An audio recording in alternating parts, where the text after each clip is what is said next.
বাবরি মসজিদের ইস্যু তুলেছিলাম বলে বাবরি মসজিদের বিরোধিতা করে 207-এ পৌঁছেছে। আবার 29 আর 12 আছে আর 1 আছে। লোকসভার টাইমে এই বাবরি মসজিদ তৃণমূলকে ফিনিশ করবে, বিজেপিকে কতটা মাইলেজ দিবে, আর বাবরি মসজিদ প্রতিষ্ঠা করে আমি কতটা মাইলেজ পাবো অপেক্ষা করুন না। যদিও আমাকে সাসপেন্ড করেছিল, আমি স্বেচ্ছায় দল ছাড়িনি, আমাকে ছাড়িয়ে দেওয়া হয়েছিল। তো সেই দলের একজন নেতা, কলকাতার মেয়র, আরবান ডিপার্টমেন্টের মন্ত্রী ছিলেন, তিনি সবসময় আমাকে উদাহরণ দিতেন যে মমতা বন্দ্যোপাধ্যায়ের ছবি ছাড়া নাকি আমাদের কোনো গ্রহণযোগ্যতা নেই, বা আমরা মানুষের কাছে কোনো গ্রহণযোগ্যতা আমাদের থাকবে না। উনি নিজে যেটা ভাবতেন সেটা আমাদেরকেও ভাবাবার চেষ্টা করতেন। তো তিনাকে যোগ্য জবাব দেওয়া হয়েছে। মমতা ব্যানার্জি নিজেই 2021 সালের নির্বাচনে বর্তমান মুখ্যমন্ত্রীর কাছে 1956 ভোটে হেরেছিলেন। তারপরেও তিনাদের ঔদ্ধত্য কমেনি। তিনাদের মুখে মা মাটি মানুষের নেত্রী বলতেন, আর কোনো মানুষের সঙ্গেই সম্পর্ক রাখতেন না। তার ক্যাবিনেটের সদস্যদের সঙ্গে 5 মিনিট কথা বলতেন না। আপনি ইন্ডিভিজুয়াল লড়াই করবেন নাকি আপনি বিজেপির সঙ্গে একসঙ্গে লড়াই করবেন? কেন বিজেপির সঙ্গে লড়তে যাব? বিজেপি তো নিজেদের দক্ষতায় যোগ্যতায় বাংলার মানুষের কাছে 260টি আসন জিতে নিরঙ্কুশ গরিষ্ঠতা লাভ করেছে। তারা তাদের ভালোভাবে রাজ্য চালাবে। আমরা বিরোধী আসনে বসে তাদের যে রাজ্যপাট, সেটা যাতে রাজ্যের মানুষের মঙ্গলে কাজ করে, মানুষের সব রকম মানুষকে নিয়ে কাজ করে, সব মানুষের সব জাতি ধর্ম নির্বিশেষে সর্বস্তরের মানুষকে যাতে পরিষেবা দেয়, সেটাই আমরা এই সরকারের কাছে আশা ব্যক্ত করি। মানে লড়াইটা কি তাহলে তৃণমূলের বিরুদ্ধে না? এখন তৃণমূল তো হেরে ফিনিশ, তার বিরুদ্ধে আর কি থাকবে? 6 মাস অপেক্ষা করুন না। তৃণমূল বলে কি বস্তু এটা আর থাকবে না পশ্চিমবাংলায়। আগামী নির্বাচনগুলোয় দেখবেন তৃণমূলের টিকিট নিয়ে আর টাকা দিয়ে টিকিট নিত, তো এরপর আর তৃণমূলের টিকিট নিয়ে কেউ লড়ার নাম করবে, কেউ লড়তেই যাবে। দেখুন, নতুন সরকার ভালো কাজ করবে, এটাই আমি আশা ব্যক্ত করব। আর পার্সোনাল যদি বলেন, মমতা বন্দ্যোপাধ্যায়ের প্রতিও যেমন আমার অনেক কৃতজ্ঞতা রয়েছে, বা আগামী দিনেও যতদিন উনি বাঁচবেন থাকবে। কিন্তু ব্যক্তিগতভাবে হুমায়ুন কবির, তার যা বয়স, তার যা পলিটিক্যাল লংজিভিটি, বা তার যে 43 বছরের কেরিয়ার, তো শুভেন্দু অধিকারীর বয়স আমার থেকে অন্তত 6-7 বছরের কম, তো তারও অনেক লম্বা কেরিয়ার। ব্যক্তিগত শুভেন্দু অধিকারীর সঙ্গে বর্তমান মুখ্যমন্ত্রীর সঙ্গে আমার সুসম্পর্ক রয়েছে। রাজনৈতিক বিরোধিতা থাকবে, বিজেপির বিরোধিতা থাকবে। আমার আমজনতা পার্টির পক্ষে থেকে শ্রীবৃদ্ধি করার জন্য, পার্টিকে শক্তিশালী করার জন্য আমার পদক্ষেপ থাকবে। দেখুন না, বাবরি মসজিদ রাম মন্দির করে ভারতবর্ষের ক্ষমতায় এসছে। বাবরি মসজিদের ইস্যু তুলেছিলাম বলে বাবরি মসজিদের বিরোধিতা করে 207-এ পৌঁছেছে। আবার 29 আর 12 আছে আর 1 আছে। লোকসভার টাইমে এই বাবরি মসজিদ তৃণমূলকে ফিনিশ করবে, বিজেপিকে কতটা মাইলেজ দিবে, আর বাবরি মসজিদ প্রতিষ্ঠা করে আমি কতটা মাইলেজ পাবো অপেক্ষা করুন না। হেরে গিয়েছে, বাংলায় শান্তি এসেছে। দিদি হেরে গিয়েছে, বাংলায় শান্তি এসেছে।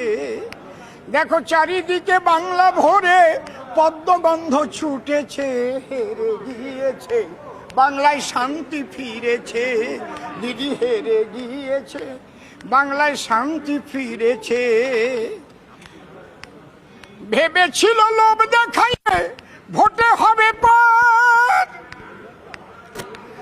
ওনার বিবির পরে টেক্কা মেরে মোদিজি দেখায় চমৎকার, মোদিজি দেখায় চমৎকার। এবার দূর হয়েছে লক্ষ্মীর ভান্ডার, ওরে দূর হয়েছে লক্ষ্মীর ভান্ডার। অন্নপূর্ণায় এসেছে, হেরে গিয়েছে, বাংলায় পদ্ম ফুটেছে। দিদি হেরে গিয়েছে, বাংলায় হাসি ফুটেছে। নমস্কার, কুণাল ঘোষ। সব ঠিকঠাক থাকলে আগামীকাল 14ই মে আমার জীবনে একটা একটু অন্যরকম দিন, এমন একটা দিন যে কাল হয়তো একটি ঘটনা, বাট তার সঙ্গে একটা অতীতের একটা স্মৃতির সেতুবন্ধনের একটা আবেগ থাকছে, এক সাংবাদিকের জার্নি। তো আগামীকাল আমি রাজ্য বিধানসভার বিধায়ক হিসেবে শপথ নেব, এবং আমি তার জন্য আন্তরিকভাবে ধন্যবাদ জানাচ্ছি আমার নেত্রী মমতা বন্দ্যোপাধ্যায়কে। আমি ধন্যবাদ জানাচ্ছি বেলেঘাটা কেন্দ্রের মানুষকে, যারা আমাকে ভোট দিয়ে এই বিধানসভায় পাঠাচ্ছেন। ভোট, ভোটার তালিকা, ভোট গণনা, এসব নিয়ে আমার পার্টির নির্দিষ্ট অভিযোগ আছে। এই ভিডিওতে সেটা নয়। এই ভিডিওতে ব্যক্তি কুণাল ঘোষের একটা জার্নি। ছাত্র রাজনীতির সময় বিধানসভার গেটে বিক্ষোভ, বাইরে বিক্ষোভ, এসব হয়েছে। 1990 সাল প্রথম সাংবাদিক হিসেবে ট্রেনিং আমি বিধানসভায় আসি। উত্তরবঙ্গ সংবাদ গোষ্ঠীর বর্ষিয়ান প্রয়াত সাংবাদিক রমেন দাসের, তিনি আমায় নিয়ে এসেছিলেন। একটু একটু বৃষ্টি ভেজা দিন ছিল, মুড়ি আর ফুলুরি খাইয়েছিলেন বাইরে। তারপর থেকে কখনো প্রতিদিন, কখনো আজকাল, কখনো অন্য কাগজ, কখনো কোনো টিভির প্রোগ্রাম, বহুবার বিধানসভায় এসেছি, বহু খবর করেছি। এবং সাম্প্রতিক অতীতের বা গত 2 দশকের অতীতে সব থেকে বড় যে দুটি খবর ছিল বিধানসভার এক্সক্লুসিভ, দুটি কুণাল ঘোষের করা। হ্যাঁ, সাংবাদিক কুণাল ঘোষের করা। একটি হচ্ছে বিধায়কদের রেলের কুপন কেলেঙ্কারি, তোলপাড় হয়ে গেছিল। আরেকটা হচ্ছে আরেক ভয়ঙ্কর খবর পাওয়া গেছিল, কোনো একজন বিধায়ক মেডিকেল বিল জমা দিয়েছেন, কিন্তু বিলের সঙ্গে যে নার্সিংহোম এবং ওষুধের দোকানের বিল রিসিট এগুলো দিয়েছেন, সেগুলো ভুয়ো। তো তদন্তে আমি নিজে খবরের স্বার্থে গিয়ে দেখেছি যে ওই মেডিকেল বিলটা ছিল যে নার্সিং হোমের, সেটি একটি ব্লাউজের দোকান, আর যেটি আরেকটি ঠিকানা, ওই ঠিকানাতে কিছু নেই, ওই ঠিকানাটাই নেই রাস্তায়। তো ফলে খবর চুটিয়ে করেছি। বিধানসভাটা একসময় ঘরবাড়ি ছিল। খুব মনে পড়ছে প্রয়াত স্পিকার হাসিম আব্দুল হালিমের কথা। অত্যন্ত স্নেহ করতেন এবং একটা মানে পিতৃসম, অভিভাবক সম তার একটা স্নেহ ছিল আমার প্রতি। আমি ভুলিনি, ভুলবো না। এবং স্পিকারের ঘরে আমাদের কয়েকজনের অবারিত দাস ছিল। তো সেই দিনগুলো, এবার বিরোধী, একবার আমি উদ্যোগ নিয়ে একটা ক্রিকেট করিয়েছিলাম। মুখ্যমন্ত্রী একাদশ বনাম বিরোধী দলনেতা একাদশ। জ্যোতি বসু ব্যাট করে উদ্বোধন করেছিলেন, বল করেছিলেন সৌগত রায়, উইকেট কিপার ছিলেন সত্য বাপুলি। ত্রাণ তহবিল ওড়িশার ঝড়ের, উদ্যোক্তা কুণাল ঘোষ, সংবাদ প্রতিদিনের মানে ব্যানারে, আর অপোজিশন লিডার তখন অতীশ সিনহা। অজস্র ইভেন্ট, নানা ধরনের খবর ইত্যাদি ঘরবাড়ি ছিল। অধিবেশন থাকাকালীন আসতাম, শিখতাম, জানতাম। অধিবেশন না থাকাকালীনও আসতাম। অনেক রকম খবর হয়, তার প্রশাসনিক জায়গাগুলো থেকে যে নথিপত্র আসে সরকার পক্ষ থেকে, সব নানা খবর হয়। তো এখন সেগুলো তখন চর্চার বিষয় হতো। তো এখন এক সাংবাদিক, তরুণ সাংবাদিক কুণাল ঘোষের নেশা ছিল রাজনীতির খবরের পাশাপাশি বিধানসভা। পরবর্তীকালে তো আমি সাংসদ হয়ে রাজ্যসভায় ছিলাম। তো যে ছেলেটি একটা সময় দিন রাত এই বিধানসভা ভবনে চর্চা করত, শাসক বিরোধী সকলের কাছেই অনেক বর্ণময় চরিত্রদের দেখা, খুব সিরিয়াস বিধায়ক যারা ছিলেন, পড়াশুনো করে করতেন, আবার যারা দুষ্টুমি প্রবল করতেন, তাদের বর্ণময় সমস্ত জিনিস, প্রচুর কথা মনে পড়ছে, সেগুলো লেখা, সেগুলো খবর করা।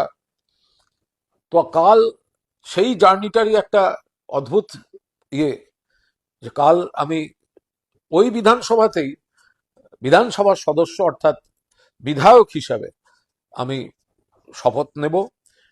আমি আপনাদের যারা বড়দের আশীর্বাদ চাইছি, বাকিদের শুভেচ্ছা চাইছি। আবার ধন্যবাদ দিচ্ছি আমার নেত্রী মমতা বন্দ্যোপাধ্যায়কে এবং বেলেঘাটার মানুষকে, বেলেঘাটা বিধানসভা কেন্দ্রের মানুষকে।